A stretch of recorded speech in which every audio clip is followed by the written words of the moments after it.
बंदे खाने वाली औरत, ये मुहावरा आपने सुना तो बहुत होगा, लेकिन आज एक वाक़या सामने आया जिसे सुनने के बाद यकीन हो गया कि ऐसी औरतें भी होती हैं। एक ताजर जिसकी एक दुकान थी, नीचे दुकान थी, ऊपर उनका घर था और दुकान अच्छी चलती थी और इस दुकान पर दो लड़के काम करते थे। एक लड़का पिछले 15 साल की उम्र से इनकी दुकान पर काम कर रहा था। उसका नाम उमैर था और इस दुकान का जो मालिक था उस पर बड़ा भरोसा करता था और उस लड़के को कई बार घर में भेजता, चाय लेने, रोटी लेने या कोई भी सामान भेजना होता या फिर ऊपर से भी कोई आवाज़ आती फलाना सामान भिजवा दे तो इस लड़के को भेजता। इसके ऊपर इतना यकीन था। अब ये लड़का ऊपर जाता, ऊपर इस दुकानदार की बीवी रहती थी, 3 बच्चे थे और ये कम उम्र लड़का खूबसूरत था। ऊपर इसकी बीवी के साथ हो गई सेटिंग इसकी और इन दोनों ने आपस में तल्लुकात बनाए रखे। अब इनके तल्लुकात चल रहे थे तो दोनों आपस में कोई मुश्किलात पेश आती थी मिलने में।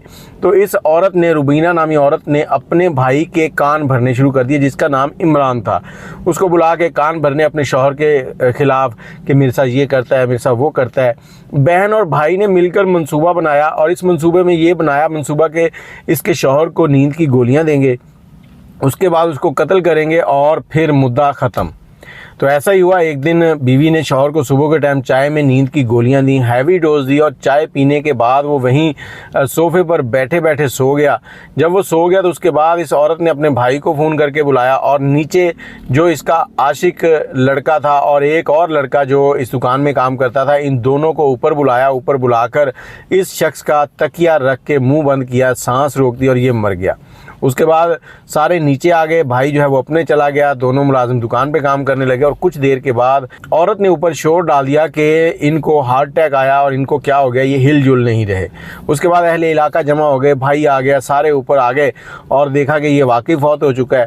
तो सब ने किसी चीज़ को नोटिस नहीं किया, बहुत ही एहतराम के साथ इसका जनाजा हुआ, इसकी तदफीन हुई और ये मक्कार औरत जिसने इसका कत्ल किया था और वो बाकी के 3 लोग इसी शख्स के साथ इसी घर में बैठे बैंड डालते रहे, शोर मचाते रहे कि हम तो लावारस हो गए। और ये जो नौजवान था जिसने मिलकर ये कत्ल किया था, इसका आशिक जो था, ये तो कहता था कि मेरे सर से बाप का साया ख़त्म हो गया।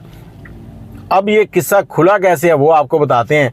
इनमें जो तीसरा बंदा था, जो दुकान में दूसरा नौजवान काम करता था, वो पिस्टल के चक्कर में पिछले दिनों कहीं गिरफ़्तार हुआ है। पिस्टल रखा हुआ था नजायज़। SHO साहब उसको उठा के ले गए हैं। थाने में जाकर जब पांजा लगाया तो पांजा लगाने के बाद उससे पूछा कि बताओ और कहाँ कहाँ क्या क्या हाथ मारे हैं। तो उसने इंकशाफ किया इस शख्स के कत्ल का, इस ताजर के कत्ल का। और उसके बाद SHO ने कार्रवाई की, इसकी बीवी को, इस दूसरे लड़के को और इस औरत का जो भाई था उसको पकड़ा और पकड़कर हवालात में बंद कर दिया।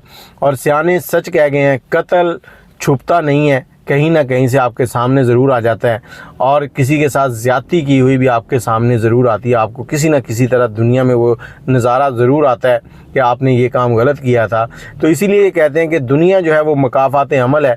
किसी के साथ गलत करने से पहले सोच लें कि वो आपके साथ भी हो सकता है। बाकी आप इस बारे में क्या कहते हैं, अपनी राय कमेंट में ज़रूर दीजिएगा। अगर आपके पास कोई कहानी है तो हमसे ज़रूर शेयर करें। 0300252029।